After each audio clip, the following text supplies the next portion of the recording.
Ling Yue went to the bathroom to take a shower. Suddenly, he screamed loudly. Gu Angsen got scared and ran in from the sofa. When she entered, she saw that Ling Yue was not hurt. He was standing on the bathtub. She asked what happened. Ling Yue pointed to the floor. There was a cockroach. Gu Angsen started laughing. She didn't expect a grown man to be afraid of such a small insect. Ling Yue seriously explained that cockroaches carry many bacteria, and if there is one, there are many more hiding nearby. But Angsen was not afraid. She stepped on it, picked it up with paper, and threw it in the trash. Then she teased him, saying if he slept on the sofa, cockroaches might crawl on him at night. Ling Yue believed her. That night, he could not sleep at all. He kept imagining cockroaches crawling on him and stayed awake the whole night. The next morning, Angsen saw his exhausted face and laughed at him for believing her joke. Still, she felt a little sorry and decided to buy insect spray. Ling Yue insisted on going with her. At the supermarket, Angsen chose a cheap spray, but Ling Yue wanted the expensive one. They argued, but in the end, Angsen gave up and bought the expensive one. Back home, she sprayed the whole house while still teasing him. Later, Ling Yue borrowed her phone, saying he wanted to check something. But when Angsen opened her phone again, she screamed. There were many cockroaches on the screen. It was just a prank Ling Yue set. Now it was his turn to laugh at her. He told her it would disappear after 30 minutes. Before going to work, Angsen warned him to stay home and not cause trouble. At the same time, chaos was happening at Ling Yue's company. Everyone thought he was dead, so they were worried and looking for new plans. Meanwhile, Ling Yue was at home watching TV. Suddenly, he saw news about himself being missing. He was shocked and almost choked on his water. On her way home, Angsen fed a small stray cat and saw a missing cat poster. This gave her an idea. When she got home, she started taking photos of Ling Yue to help find his family. Ling Yue got nervous and told her to delete the photos. While they were trying to grab the phone, Angsen slipped and fell into his arms. For a moment, everything became quiet and different between them. Angsen then jokingly asked if he was a wanted criminal. Ling Yue smiled and said if he was, she would be the first person he would not let go. The power suddenly went off. Ling Yue asked whether she forgot to pay the bill, but Angsen remembered it was a regular outage. With nothing to do, they sat together and talked. Ling Yue spotted her jewelry and commented that it looked ugly. Angsen said that it was a gift from her older brother that prevented bad dreams. She regarded it as truly important. Ling Yue said it sounded childish, but then he told his own story about an adopted son fighting for his place in a family. Angsen seemed touched. When he asked why, she joked that she was also adopted, then laughed it off. Surprisingly, Ling Yue believed her. The next day, people at Ling Yue's company gathered and started forming groups because of his disappearance. His father began to think about Ling Yue's past and how he was treated badly as a child. Later, Angsen met an old acquaintance named Nancy, who insulted her for being an adopted child. This time, Angsen did not stay quiet. She threw a glass of wine at Nancy's face. Meanwhile, Ling Yue stayed home and caused trouble again. He accidentally broke the faucet and just wrapped it with cloth, then fell asleep. Soon the whole house was filled with water. When he woke up and saw the water everywhere, he became very scared and started shaking. When Angsen returned home, she was upset at first, but she soon learned he was scared of water. She calmed him down with headphones. After this, Ling Yue began to behave differently. He became softer and kinder to Angsen. But Angsen noticed he was acting strangely and asked the doctor if there was anything wrong with him. Later, they went shopping together and came home in the rain. When they got back, Angsen said the shower was broken and told him to use the bathtub. But Ling Yue looked at her seriously and said he wanted her to help him take a bath. Gu Angsen helped Ling Yue take a bath, but things became very awkward. Ling Yue suddenly grabbed her and she slipped into the bathtub with him. Both of them froze. The moment felt strange and embarrassing, and their faces turned red. Later, they went out to eat together. Ling Yue teased her, saying her service was bad, and she even saw him naked. Gu Angsen quickly replied that his body was too skinny and not worth looking at. When she went back to her room, she opened her computer to check her manga. She felt sad because very few people were reading it, and some said the story was boring, but Angen didn't agree. She believed her story was good. Then she remembered the bathtub moment. She quietly drew it as a comic. After finishing, she was surprised. It looked very beautiful. Just then, Lingua came in and asked to use her computer. She agreed, but forgot her drawing was still open. Lingua saw everything and smiled. He typed something on the computer, but Angen didn't ask. Before leaving, he leaned close and whispered that he didn't expect his skinny body to leave such a strong memory for her. Angen felt very embarrassed, but at the same time they felt closer than before. The next day, after getting her salary, Angen bought a wheelchair for Lingua. Around that time, Manager Du invited her to a dinner. She didn't want to go, but she had no choice. At the dinner, someone tried to make her drink alcohol, but Manager Du stopped her and drank instead. After dinner, he insisted on taking her home. At her door, he gave her flowers and confessed his feelings. Angen lied that she already had a boyfriend to refuse him. Lingua saw this from upstairs. When she came home, Lingua started complaining about everything. He sounded jealous, even though he didn't say it directly. He also told her to come home earlier next time. The next morning, Angen showed him the wheelchair, but Lingua complained that it was not good enough. They started arguing again. Meanwhile, Gu Xin'er was at a bar when someone tried to bother her. Suddenly, a man stepped in and protected her. It was Ling Sheng, Lingua's younger brother. Later, Angen looked unhappy. Lingua tried to cheer her up with jokes, but it didn't work. Then he showed her movie tickets and asked her to go with him. She said she was busy, but he told her to meet him the next night, but she had to work overtime and missed it. Feeling bad, she later bought tickets for a late-night show. The cinema was empty, with only the two of them. After the movie, Lingua wanted to say something but stayed silent.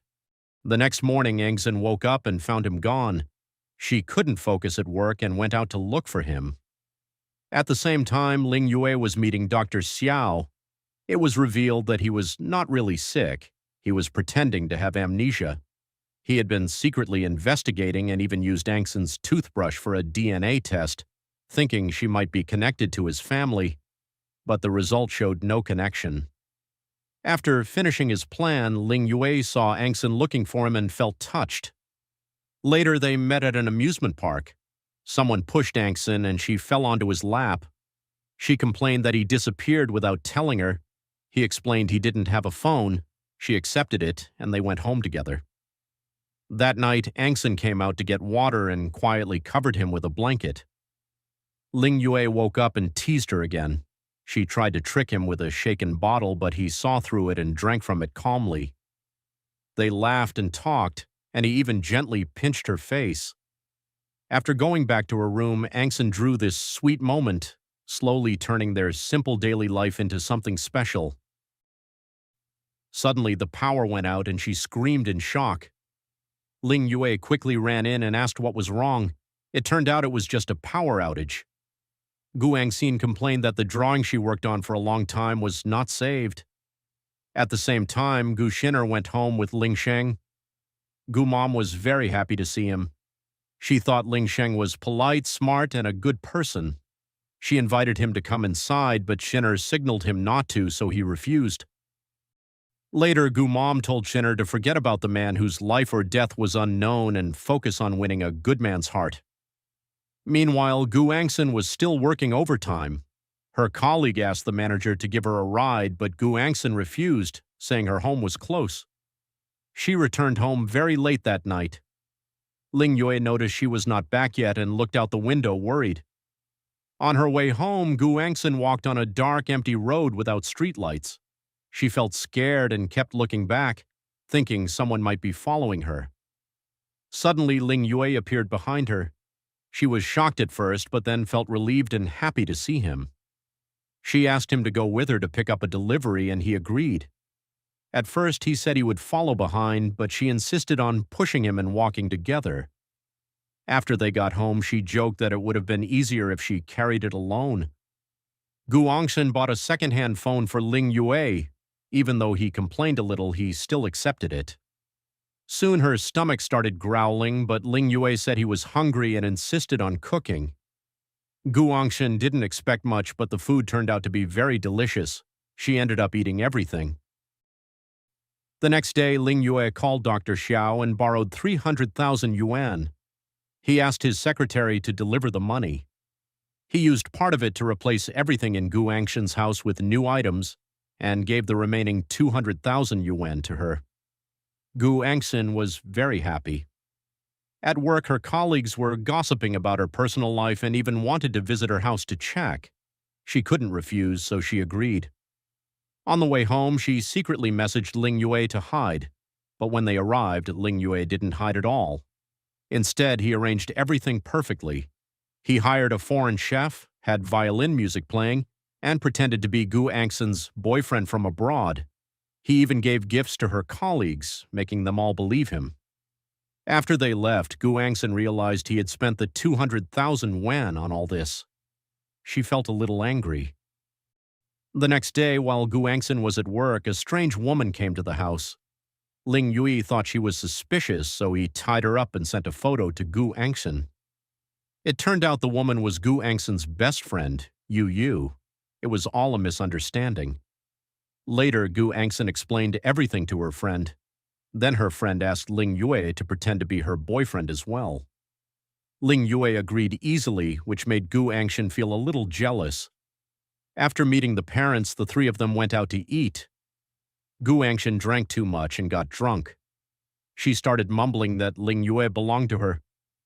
Hearing this, Ling Yue quickly held her in his arms. Her best friend was surprised to see this. They all went back home together. In her drunken state, Gu Angshan seemed to reveal her true feelings for Ling Yue.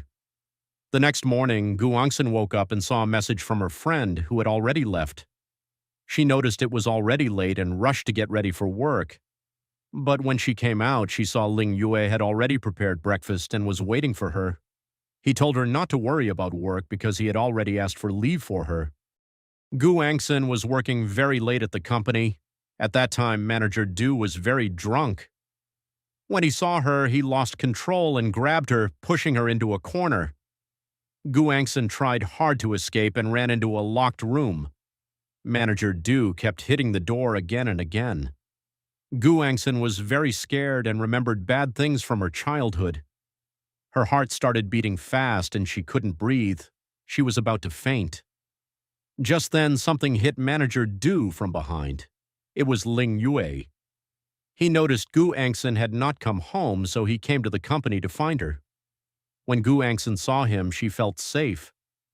After she woke up, Ling Yue said he would not forgive Manager Du.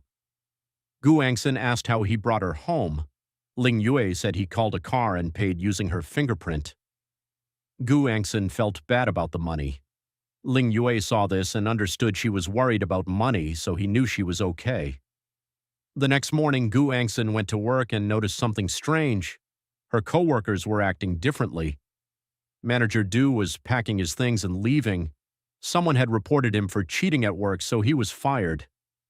When Gu Angshan opened her locker, it was full of gifts. Even co-workers who didn't talk to her before came to show care. She was very surprised. After work, she went home carrying many things. Ling Yue asked if she got a bonus. Gu Angshan said it was even more surprising than a bonus and told him everything. She didn't know that Ling Yue had secretly arranged all of it. Later, she found Ling Yue's file bag under the sofa. While they were trying to grab it, she fell on top of him. They were very close, and the moment felt romantic. She quickly got up, feeling shy. Ling Yue asked her to help him up, but suddenly he pulled her into his arms. Their lips touched, and he kissed her. At first, Gu Angshan didn't stop him. After a moment, she realized what was happening and quickly pulled away. Both felt shy and embarrassed. Gu Angshan became very nervous and didn't know what to say. She ran back to her room and kept thinking about the moment. At the same time, Manager Du was trying to find a new job, but no one hired him. Someone was secretly using him for their own plan. Gu Angshan's friend Yu Yu noticed she was acting differently and posting about love online. When she called, Gu Angshan finally admitted she liked Ling Yue a little. Suddenly, manager Du appeared, and Gu Angsan quickly ended the call. Meanwhile, Ling Yue saw that Gu Angsan came home late again, so he called her company. He found out she had already left work at 6. At that moment, his secretary Ai Li came and told him there was an important meeting that night. Even so, Ling Yue went to find Gu Angsan first. He found manager Du trying to harm her again and rushed in to stop him. Later, Ai Li arrived and drove them home. On the way, Gu Angsan asked about Ling Yue and Ai Li's relationship. She felt a little jealous. Ling Yue even joked that maybe Ai Li liked him. Later, Ling Yue met Ai Li again, but they realized someone was following them. They worked together to escape. Then they went to a hotel to talk about business, but Gu Angsan saw them and misunderstood the situation. The next day was the company's shareholders' meeting. It was time for Ling Yue to appear again. He didn't go home and only sent a message to Gu Angsan saying he had something to do. Gu Angsan had many questions but didn't reply. At the meeting, just when Ling Fang was about to take control of the company, someone suddenly appeared and said they did not agree. Just as Ling Fang confidently announced that he wanted to become the new president, Ling Yue suddenly showed up, shocking everyone. Ling Fang still looked down on him, but their father asked Ling Yue why he disagreed. Ling Yue calmly explained his reasons and even showed clear evidence. Their father became very angry. He scolded Ling Fang harshly and refused to support him. One by one, the shareholders also voted against Ling Fang. In the end, Ling Fang failed to become president. However, their father did not give the position to Ling Yue either and decided to leave it empty for now. Then Ling Yue showed more evidence from a car recorder, proving that someone had tampered with his car. Ling Fang denied everything. Their father promised to investigate and warned Ling Fang seriously. Ling Fang was very angry. He threatened Ling Yue by using Gu Angsan. He said if Ling Yue didn't stop, he could easily find Angsan. Because of this, Ling Yue decided not to see Angsan for now to protect her. Meanwhile, Angsan felt very sad. When her friend Yu Yu called to ask about Ling Yue, Angsan said that he had already left. Ling Yue had returned home and looked at photos of him and Angsan on his phone, missing her deeply. Angsan was working overtime again, but a colleague told her that the company now had a new rule: no more overtime. There was even a bus that could take her straight home. She didn't know that Ling Yue had already bought the company and made these changes for her. On her way home, Angsan kept remembering the moments she shared with Ling Yue. At the same time, Gu Shinner's car passed by Ling Yue's car. Shinner suddenly felt upset and decided not to go out drinking. Later, Angsan met her brother, Gu Ansheng, who had just returned. They went out for ice cream together. He cared about her a lot and promised to always protect her. When Ling Yue saw a photo of them together, he became jealous, not knowing Gu Ansheng was her brother. He felt anxious and even hurt his foot by accident. Soon after, Angsan saw a notice about a comic convention job. Someone encouraged her to join, calling her Sister Chang'an. In fact, this person, Yuan Yuan, was actually Ling Yue in disguise, and he had arranged the whole event for her. While waiting for the bus, Angsan imagined Ling Yue protecting her from the rain, but it was only in her mind. She got wet as the bus passed by. A little girl then came and gave her tissues and an umbrella. This was also secretly arranged by Ling Yue, who had been quietly taking care of her from afar. Angsan went to the comic convention interview. Everyone treated her very warmly, which confused her. Angsan went to the comic event for an interview. Everyone was very kind to her, which surprised her. She said she forgot to bring her work, but the interviewer didn't mind and even told her to start the next day. Angsan felt it was too sudden and refused. After Gu Ansheng went home, Gu Yuanchao got angry. He was upset that Ling Yue went to see Angsan after returning. Ling Yue said Angsan was kind and would never harm anyone, but Gu Yuanchao said her character was not good. Mrs. Gu defended Angsan and suggested inviting her home for Gu Ansheng's birthday. Gu Yuanchao agreed and told her to arrange it.